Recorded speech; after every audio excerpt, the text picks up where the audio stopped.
Пензионираната универзитетска професорка Ачковска во полициска станица признала дека направила грешка со објавата на социјалните мрежи, во која наведе дека починатиот матурант од Скопје користел дрога, како и тоа дека неколку момчиња се фрлиле од згради по конзумирање на опасна дрога.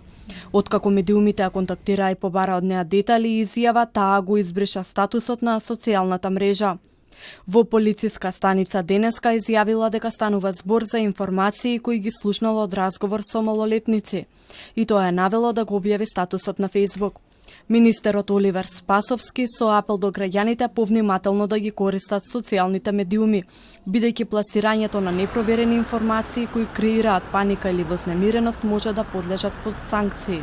Во врска со овој случај ние ќе поднесеме соодветен поднесок до јавното обвинителство и ќе бараме да има реакција страна на јавното обвинителство, бидејќи не може во ниту еден момент да изнесуваме податоци и информации кои што предизвикува страв, неизвестност и паника во јавноста без при тоа да се базира на било какви точни факти и податоци. Официјалната информација на МВР за случајот е дека починатиот матурант е најден на 12 март на плочник пред зграда и дека истрагата трае.